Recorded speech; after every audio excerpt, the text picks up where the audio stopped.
हाय viewers, नमस्कार, आदाब, अस्सलाम वालेकुम। This is Shaheen, advocate Allahabad high court. आज जो मेरा विषय है वो है क्या जो स्टूडेंट्स लॉ कर रहे हैं ड्यूरिंग अपने एलएलबी के दौरान या 5 ईयर कोर्स के दौरान, वो ऐसी कौन सी गलतियां कर देते हैं जिन गलतियों की वजह से वो अच्छे एडवोकेट नहीं बन पाते हैं, या बन पाते हैं तो बहुत ज्यादा संघर्ष करने के बाद बन पाते हैं, बहुत ज्यादा टाइम लगने के बाद बन पाते हैं।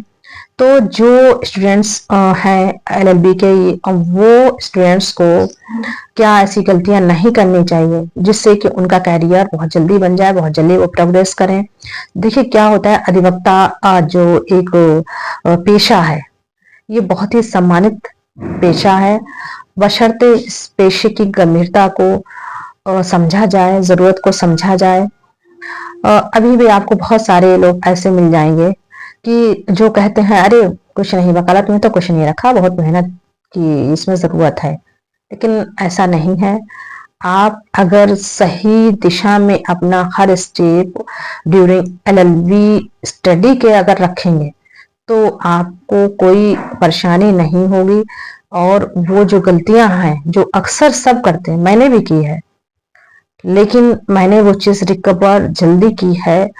और ये सब चीजें, ये गलतियां क्यों होती हैं? जो जिनको नॉलेज नहीं होती, अगर वक्त रहते नॉलेज मिल जाए तो वो गलतियां नहीं हो सकती हैं। और वो गलतियां इंसान सिर्फ दूसरों के भड़काने से या फिर अज्ञानतावश ही करता है, वरना हर इंसान चाहता है कि हमारा करियर बन जाए। एडवोकेट ऑफिसर कोर्ट होता है, और वो ऐसी एक उसकी जिंदगी होती है कि जिसको हर टाइम एक नए मुद्दे से, एक नए मामले से रूबरू होना पड़ता है। अगर एडवोकेट अवेयर नहीं है, जागरूक नहीं है, और वो एक्टिव नहीं है, तो भी सफलता नहीं मिलती है। और वो ये चीजें तभी आएंगी जब आप ड्यूरिंग स्टूडेंट लाइफ से, एलएलबी के स्टूडेंट लाइफ से ही आप करेंगे। क्योंकि जब आप एलएलबी करने के बाद में अपना करियर शुरू कर देते हैं एज एडवोकेसी, तब आपके पास उतना समय नहीं बचता है। आपका तब दिमाग होता है मुझे अर्निंग मेरी होनी चाहिए। और इस वजह से लोग चाहते हुए भी कि हम अच्छे एडवोकेट बने, लेकिन फिर भी नहीं बन पाते हैं। और जो गलतियां हैं वो क्या नहीं करना चाहिए स्टूडेंट को। पहली गलती है कि उनको स्टडी से बहुत प्यार होना चाहिए, किताबों से बहुत प्यार होना चाहिए, लगाव होना चाहिए। किताबें एज ए दोस्त उनकी होनी चाहिए। आप अपनी जिंदगी का ज्यादा से ज्यादा हिस्सा किताबों में वेस्ट कीजिए। आप देखिएगा कि जो चीजें आप इधर उधर तलाशते हैं, जो ज्ञान आप इधर इधर उधर से अचीव करने की कोशिश करते हैं, प्राप्त करने की कोशिश करते हैं, वो ज्ञान आपको सहज ही किताबों से मिल सकता है। हमारे टाइम में इतना ज्यादा अवेयरता नहीं थी। जब मैंने एलएलबी किया था तब इतना ज्यादा नेट, मोबाइल और ये एंड्रॉयड फोन, आईफोन का इतना प्रचलन नहीं था, और ज्ञान भी नहीं था हम लोग को उस टाइम पर। बस वो किताबें थी जो लाइब्रेरी में है, एडवोकेट की बुक्स हैं, बस वही चीज मिल सकती थी। लेकिन आज प्रेजेंट टाइम में आप चाहें तो बहुत सारी साइट्स हैं, जिन साइट्स पे जाके आप स्टडी कर सकते हैं, बुक्स को पढ़ सकते हैं, किसी चैम्बर में आप जाके स्टडी कर सकते हैं, और लाइब्रेरी में जाकर आप स्टडी कर सकते हैं। तो आप चाहें, सबसे अच्छा तरीका है स्टडी का कि आप जो ऑनलाइन स्टडी करें। तो इसलिए आपको स्टडी करने के लिए अपने आप को एक ढाल लेना चाहिए ऐसे सांचे में कि जहां पर आपको हमेशा मन लगे कि नहीं, मुझे तो सिर्फ पढ़ना है, सिर्फ ये चीजें भावना है कि नहीं, मुझे अपनी नॉलेज कलेक्ट करना है। और वो नॉलेज बहस करने के लिए अनेसेसरी नहीं आपको कलेक्ट करना है, वो नॉलेज आपको अपने लिए कलेक्ट करना है। कुछ लोग क्या करते हैं ना, 2 अक्षर पढ़ लेते हैं और फिर दूसरों पे दिखाते हैं, अरे ये तो ऐसा है, नहीं ये वो, दूसरों को इन्फीरियर शो अप करने के लिए नॉलेज अपनी गेन करते हैं। बट आपको अपनी कोई भी नॉलेज को दूसरे को इन्फीरियर शो करने के लिए नहीं, उन आपको वो अपनी नॉलेज अपने केस पे वेस्ट करने के लिए, अपने क्लाइंट के लिए अच्छा रिजल्ट देने के लिए वेस्ट करनी है। जब आप स्टूडेंट के दौरान पढ़ें, उसको आप अपने अंदर क्या कहते हैं ना, संचय करके रखें। उसको अपने माइंड में रखें और फिर जब आप एज ए वकील काम करें तो वो आप उसका यूज करें।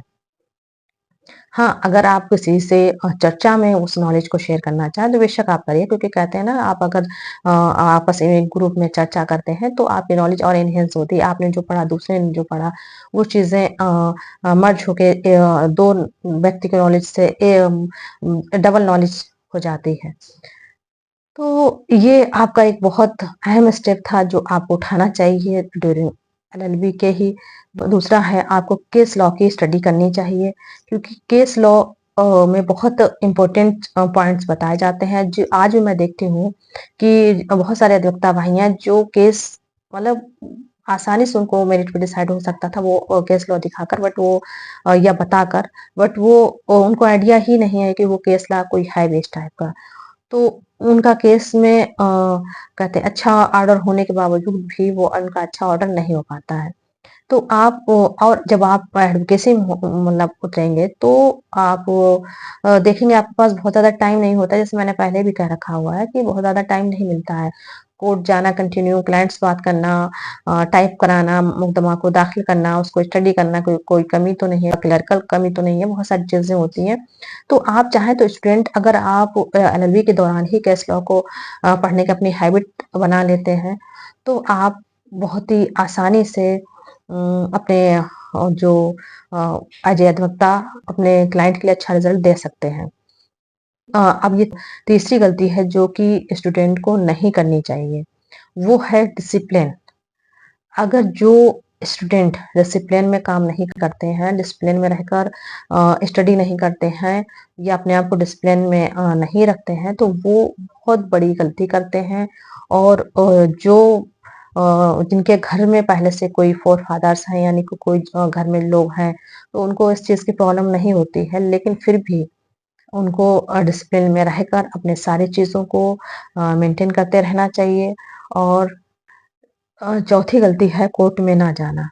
जो लोग कोर्ट ज्वाइन नहीं करते हैं, तो वो बहुत बड़ी गलती करते हैं। ड्यूरिंग एडवोकेसी के भी आप कोर्ट तो जाते ही हैं रेगुलर, लेकिन अभी ड्यूरिंग एलएलबी स्टडी के दौरान आपको चाहिए कि आप वो कोर्ट को भी ज्वाइन करें। कुछ ऐसे कॉलेजेस हैं जो कि दोपहर में नहीं चलते, इवनिंग क्लास होती है या फिर मॉर्निंग 10, 11, 12 बजे तक क्लास होती है।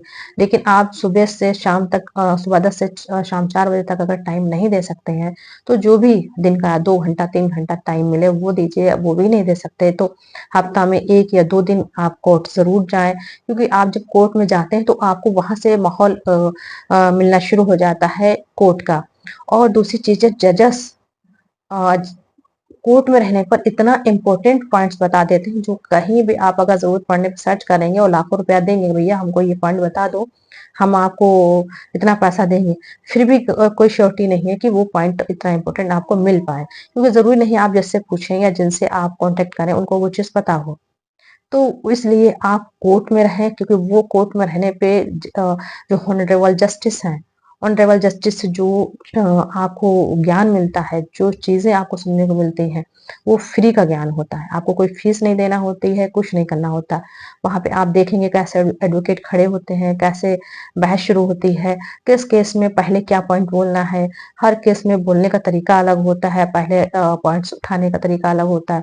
और जो लोग ये बारीकियां नहीं समझते, वो चाहे अपील हो, चाहे रिवीजन हो, चाहे बेल हो, चाहे चार्जशीट चैलेंज करने के लिए गए हो, चाहे रिट में गए हो, चाहे मंडमस में गए हो, चाहे वो हाइवेस कॉर्पस में गए, यानी एवरी केस में वो सिर्फ उनका तरीका यही एक ही होता है।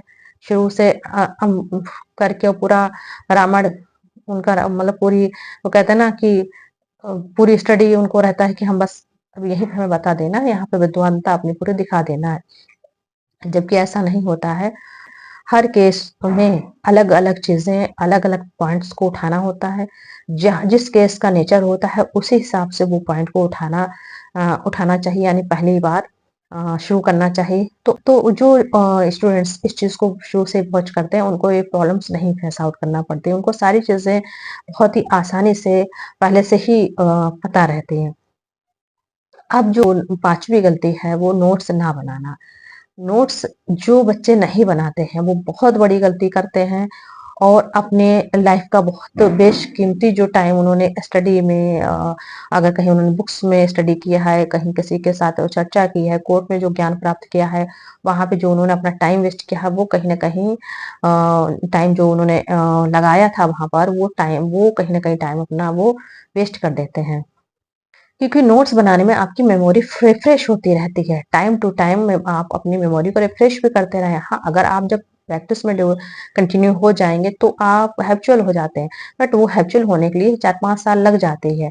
तो आप अगर आपको नॉलेज है पहले से तब, तो आपको उस नोट्स के द्वारा अगर आप नोट्स बनाते रहेंगे, तो जैसे आप अपनी एडवोकेसी शुरू करेंगे वैसे ही आप नोट्स को देख के कागज क्या लगना चाहिए, किस मैटर में क्या सीक्वेंस होनी चाहिए, किसके बयान लगाने चाहिए, कौन से केस में क्या होगा, ये सारी चीजें आपको नोट करके रखना चाहिए। कौन सा केस ला है जिसमें क्या इंपॉर्टेंट पॉइंट बताया गया है, किस टाइप के केस में वो केस ला चाहिए होगा, या फिर जो जजेस ने कोई बात कही है, ऑनरेबल जस्टिस ने जो बातें कही हैं, वो क्या बातें कही गई थी, या जो सीनियर्स एडवोकेट हैं वो कोई आर्गुमेंट कर रहे हैं तो उनका केस कौन सा था, किस साइडेशन, किस ईयर का वो केस है, उन्होंने कौन कौन से केस लॉ को मेंशन किया है। ये बहुत सारी चीजें ऐसी हैं, बारीकियां हैं जो सुनना चाहिए और उसके बाद में नोट आउट भी करना चाहिए। नेक्स्ट जो गलतियां करते हैं वो क्या है, वो है इंटर्नशिप ना ज्वाइन करना, यानी जूनियरशिप में ना रहना। कुछ ऐसे स्टूडेंट हैं जो कि जूनियरशिप उनको पसंद ही नहीं है, वो चाहते हैं एकदम हम कोर्ट में जाएं और पैसा कमाने लगे। जबकि जूनियरशिप, डॉक्टर पेशा हो चाहे वो एडवोकेसी हो, दोनों में ही आपको बल्कि और भी बहुत सारे पेशे हैं जिनमें जूनियरशिप में रहना बहुत फायदेमंद है।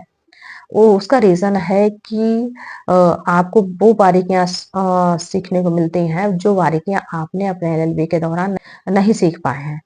और अपने अब वो बारीकियां आपने अपने एलएलबी के दौरान नहीं सीख पाए हैं, वो बारीकियां आपको ड्यूरिंग जूनियरशिप में सीखने को मिलेंगी।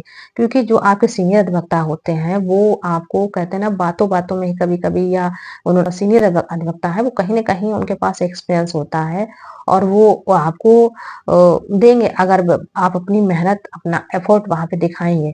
कुछ लोग का ये भी कहना होता है कि अरे सीनियर कुछ बताते नहीं है, सीनियर तो अपनी चीजें, हम लोग आते हैं तो वो छिपा लेते हैं। रीजन क्या है, जब आप जाएंगे एक मेज पर या जो चेम्बर है वहां पे क्या कहते हैं ना, एक लूज बैठे हुए हैं, कोई बेजान शरीर जैसे, तो ऐसे लोग पसंद नहीं करते हैं, कोई भी नहीं पसंद करे। आप से कहा जाए एक काम करिए, आप दो काम करने की कोशिश करिए, एक केस को पढ़ने कहा जाए आप दो केस पढ़िए, एक फाइल को स्टडी करने कहा जाए आप कोशिश करिए दो की स्टडी करिए, और बताइए। आपके सीनियर तो आपके पीछे पीछे घूमेंगे, आपको ढूंढते घूमेंगे, भैया आ जा तू और हमारे जुएशिप में रहिए और रहो, और वो अपनी फाइल देंगे। और सबसे अहम जो गलती है वो ये लोग करते हैं कि वो चाहते हैं जिस दिन हम जाएं उसी दिन से हमको फीस मिलने लगे। ये गलती मत करिए, कोई भी मत करिए, कभी मत करिए। रीजन क्या है, आप लोग क्यों ये नहीं सोचते हैं कि जब आप एलएलबी करते हैं तो आप अपने घर से पैसा देते हैं, आप अपनी फीस देते हैं, फिर वहां से एलएलबी करते हैं, सिर्फ क्या है वो ये आपको एक सर्टिफिकेट मिल जाते हैं ना एलएलबी के, हाँ हम पास आउट हैं। लेकिन जो जूनियरशिप में आपको सर्टिफिकेट मिलते हैं, वो जो कागज रूपी सर्टिफिकेट नहीं होते हैं, वो जो ज्ञान जो आपको जूनियरशिप में जो नॉलेज मिलती है, वो एलएलबी में जो सर्टिफिकेट से आपको मिली है उससे कहीं ज्यादा वैल्यूएबल होते हैं। बहुत सारे आपको स्टूडेंट मिल जाएंगे जिनके सर्टिफिकेट हैं लेकिन वो कोई काम के नहीं है। लेकिन अगर आप कोर्ट में आकर 2 साल 1 साल 6 महीना आपने अगर अपनी नॉलेज एनहेंस की है किसी सीनियर के अंडर में रहेगा, वो आपको निखार देगी। तो आपको कोशिश करना ये चाहिए कि हमारा सीनियर हमको चाहे रुपया भी ना दे, लेकिन हमें पूरी ईमानदारी से बिना कोई फीस के लालच के जैसे भी टाइम मिले आपको कंटिन्यू आना है। एक काम को कहा जाए 4 काम करने की कोशिश कीजिए, जूनियर आपके जो भी सीनियर है वो खुश होकर आपको पैसा भी देंगे और अपने साथ कंटिन्यू रखने की कोशिश भी करेंगे। आप चाहते हैं बहुत सारे लोग कहते हैं कि मुझे कोई जूनियरशिप में रखना ही नहीं चाहते हैं। आप अपना टैलेंट भी तो दिखाने की कोशिश करिए। आप अपना टैलेंट, अपनी नॉलेज अगर आप शेयर करेंगे जहाँ पे ज़रूरत है वहाँ पर, तो आपको ज़रूर इम्पोर्टेंस मिलेगा। कभी-कभी क्या होता है, आप देखेंगे कि आर्गुमेंट के दौरान ऑनरेबल जजेस क्वेश्चंस करते हैं कि भैया इस टॉपिक पे किसी को जानकारी बताएँ, और इससे बहुत अच्छा रिजल्ट रहता है। कुछ लोगों का ये भी क्वेश्चन रहता है कि कोर्ट में जब मेरा एलएलबी नहीं हुआ है, तब कैसे हम जा सकते हैं? एलएलबी बिना एलएलबी किए हुए कचहरी में या हाई कोर्ट में जाना मना है। ये झूठी अफ़वाह है, जाना मना नहीं है। कोई भी एलएलबी का स्टूडेंट है, हाई कोर्ट हो चाहे लोअर हो कोर्ट हो, जा सकता है, बशर्ते अधिवक्ता की वेशभूषा में नहीं जाएँ। यानी कि आप जो अधिवक्ता इक्विपमेंट है वो यूज़ ना करें। और अगर आप कचहरी में जाएँ तब भी आप कोट पहन सकते हैं, हाई कोर्ट आएँ तब भी आप कोट पहन सकते हैं, लेकिन आप उस कोट का मिसयूज़ ना करें। आप अपने आप को अधिवक्ता ना बताएँ, किसी से फीस अननेसेसरी ना लें।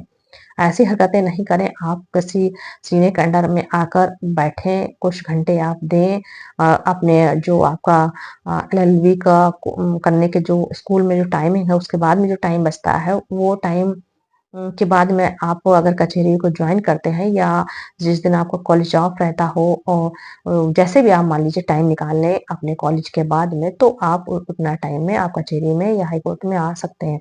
हाई कोर्ट का एक ज़रूर ये है कि जिनके पास वैन नहीं है, जो वैन का यूज़ नहीं करें, यानी कि जो अधिवक्ता नहीं है, वो पीछे सीट पे बैठ के, यानी हाई कोर्ट में जो सबसे पीछे सीट होती है, वो सीट पे बैठकर हियरिंग को शांतिपूर्वक सुनें, शांति को भंग करने की कोशिश ना करें।